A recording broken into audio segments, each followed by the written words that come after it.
Welcome to Strip Coverlet, where we squeeze the bigger picture out of literature. I am Adrian Ford, and we are here for another poetry discussion. This is, of course, another poetry discussion in the poetry discussion playlist. Pardon me, but this will also be a poetry discussion in the Robert Frost New Hampshire playlist.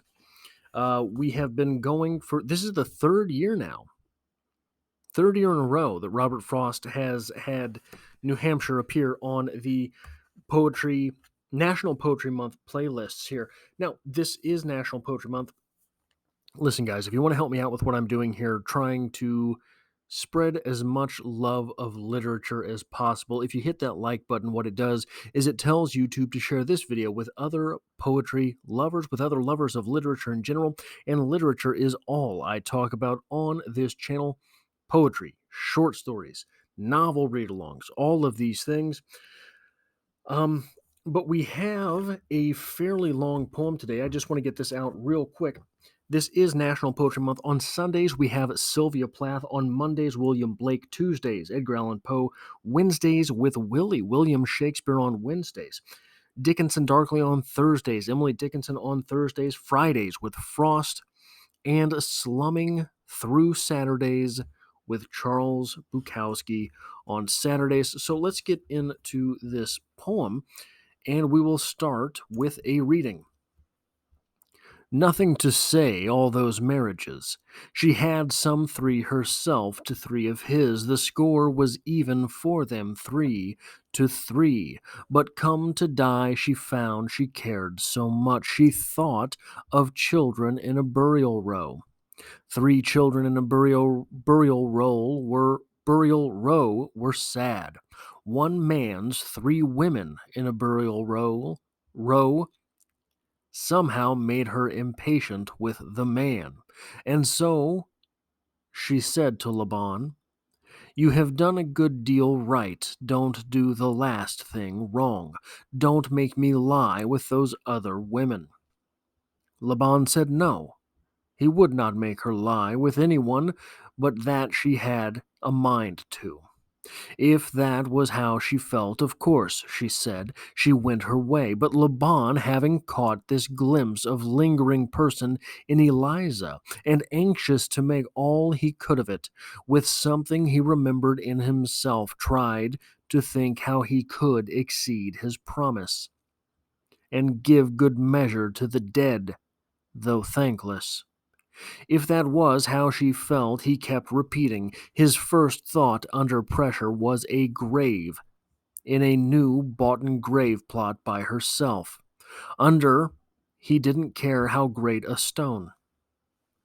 He'd sell a yoke of steers to pay for it. And weren't there special cemetery flowers that, once grief sets to growing, grief may rest?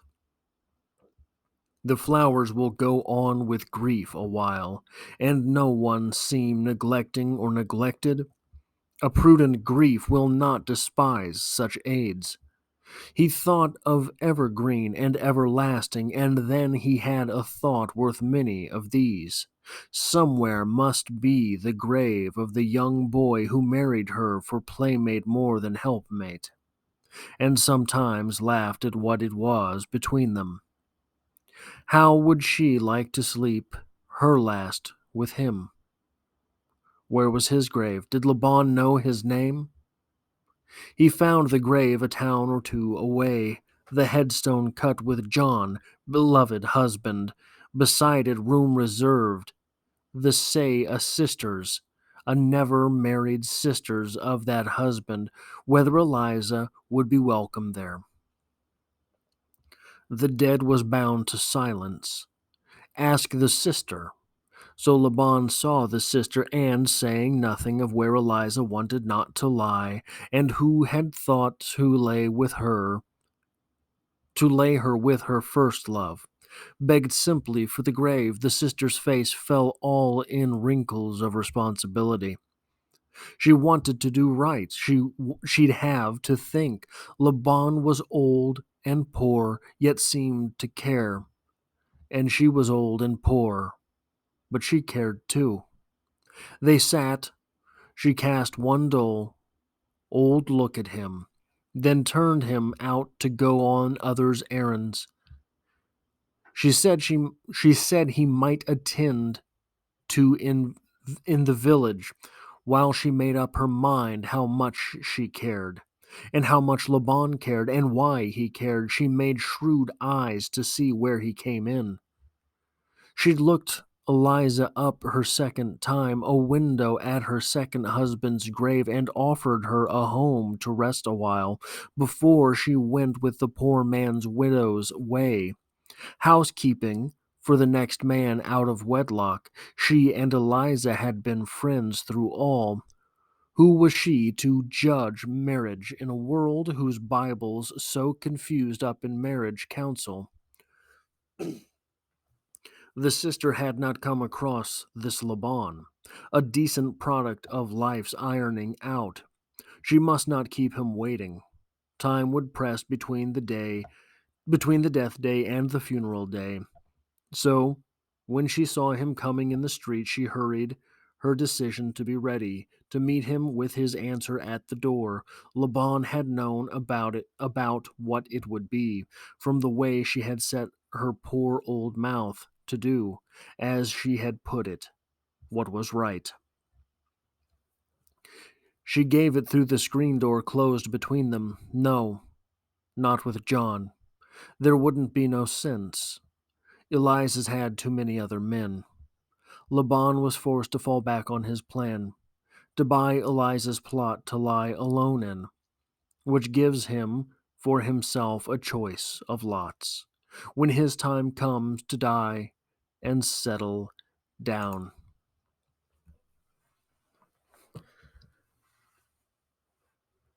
So this poem really raises a few questions for me. Number one,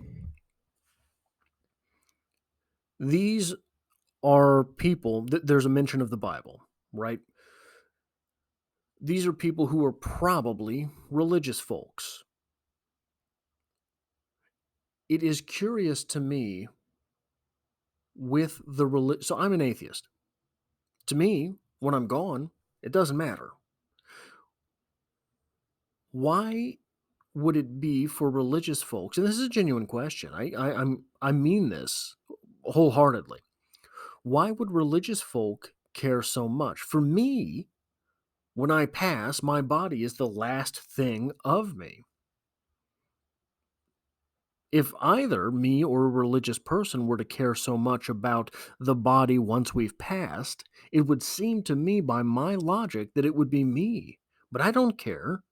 And here it is, so many questions around a religious individual asking this question about where to lie once I've passed. So that's just a question. But the other sort of question that this raises in me is when?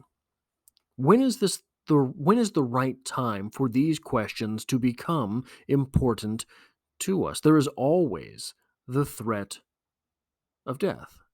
We could go at any moment about anything from anyone at at any any moment's notice. Things happen. People always use the sort of um, example that, well, you could die driving to work. Yeah, but you don't even have to do that. You could wake up dead tomorrow. These things happen. Die in your sleep, have a heart attack, have a stroke, have an aneurysm. All of these things happen. At one moment in our lives, do these questions start to matter? These questions of where will we lie? What will be our final resting place? You know, at what moment does that become a thing that I don't even think about that. Maybe it's not because I'm not religious. Maybe it's just because I don't I don't think about that. Maybe the thing is not important to me because maybe the thing is not important to me because I am irreligious. Maybe the thing is not important to me because it's not important to me at this stage in life. Maybe when we live so much closer to the specter of death, these questions have a greater weight upon us. Maybe when we live with the ever growing specter of death, as at some point will be the case for all of us, well, hopefully, at some point the specter of death will become ever present for all of us, because otherwise, that means, it doesn't mean you're getting out alive. It means that things were preempted before that question uh, became relevant. Ironically, before the question seemed to become relevant. Another thing that this poem really makes me think of, each of these individuals was married 3 times, but they're only living their current life. Who are you? Are you that you are the moment you die? Are you the you that you are now? There is an interesting way to think about this. I heard Jordan Peterson talking about this.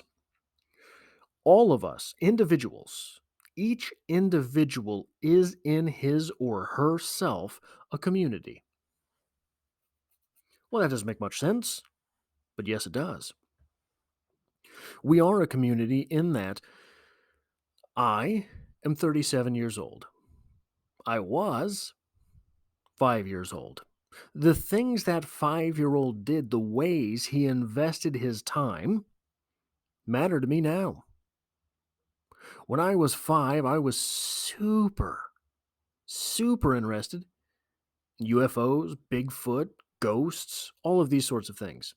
Those ideas, those principles, those little wriggling aspects of the self still give rise to something in me. I very much doubt that I would be the storyteller that I am today without those ideas of mystery remaining alive in my mind. I very much doubt that I would be the reader that I am today without those um, garage sale hardback book. Garage sales used to be a thing, and everyone had books at the garage sale. I gravitated towards quarter costing hardback books with UFOs on the front and with creepy things on the front. Maybe I was a little creepy kid, I don't know. But without those things to stoke my readership, and again, this was pre-internet era. So when school was out and you didn't have any friends, you had to do something during the time where you were awake. And for me, finding a little immorette in each of these books, here and there and there and there, little ideas, weird stuffs, was interesting to me. And because weird stuffs was so enthralling, I read and I read and I read and I read. That was the 5-year-old me contributing, paying it forward to the 37-year-old me. The 37-year-old me is here doing this, but also I work and I'm very conservative with my money. I'm not conservative with my money. I'm a cheapskate. But I'm aggressive in my investments. That is something I'm doing for 65-year-old Adrian. Will 65-year-old Adrian ever exist? I don't know. But I owe it to 65-year-old Adrian to treat him with respect. The reason I pretty much gave up drinking, the reason I pretty much gave up smoking cigars. I owe that 65-year-old me with respect. The people in this poem have lived so many different lives. And here they are with the question of finality presented to them, the question of, where will I lie when it's all over? And it matters to them. It matters to them greatly.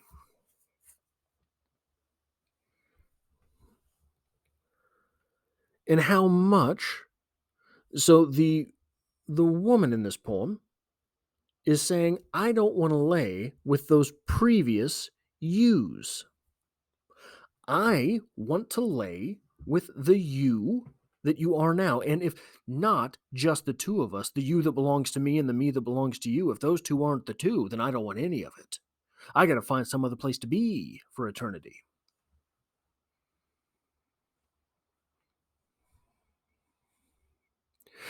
What an interesting type of jealousy, especially assuming these people both believe that all of their other others will be there in the very end.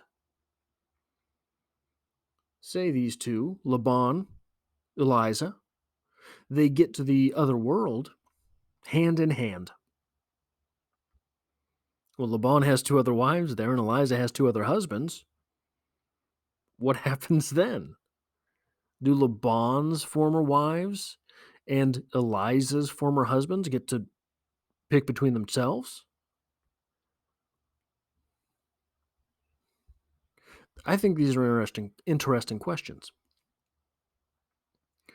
Which you do you owe the most to? To which you do you owe the most?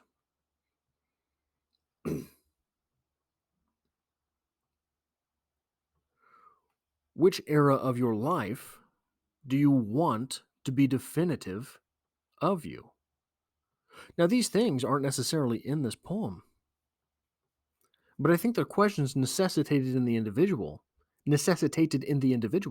regardless of his or her reading of the poem.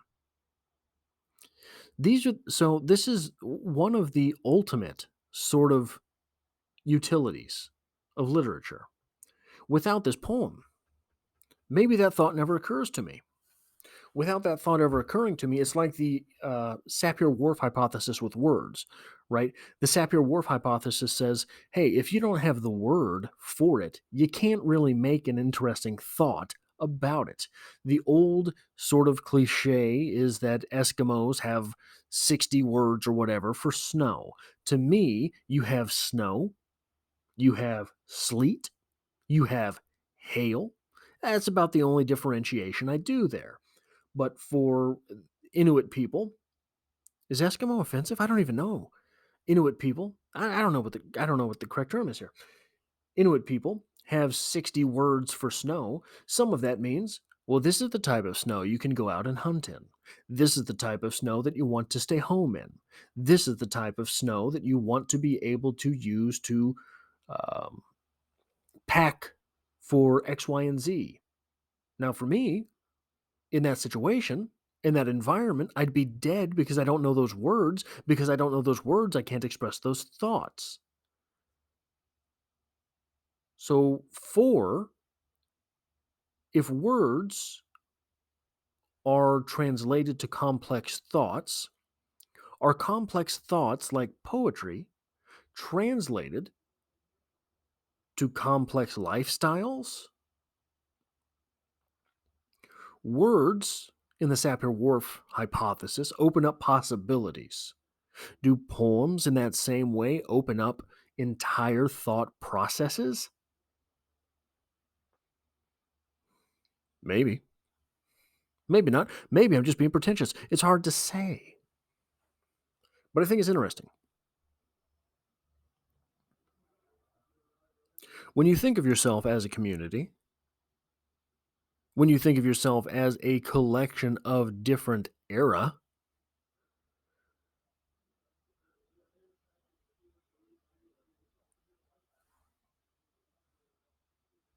how scary is the thought? Okay, so era, epoch.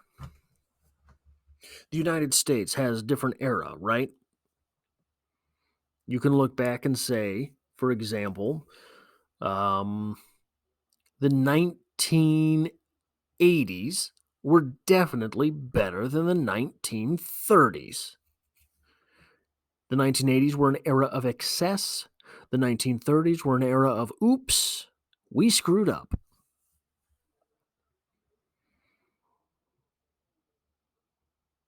How scary is the thought that you might be living in your personal life's 1930s? How terrifying is the thought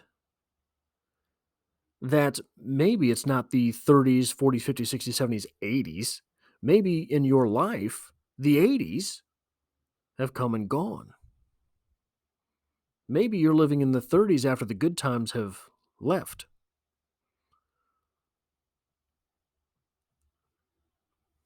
Woof, right? That's a scary type of thought. But in order to sort of try to bypass that being a reality, the individuals of our collective self, the community of us, the community of me, the community of you, the community of I, has to treat the other selves with some type of dignity, respect, responsibility. These are interesting thoughts to me. Anyway, that's what I have for this. The oh golly, I don't think I ever even said the name of this poem. For thirds, the Place for a Third. Place for a Third by Robert Frost from the New Hampshire collection. I will be back tomorrow with a Bukowski poem, and I hope to have you back then.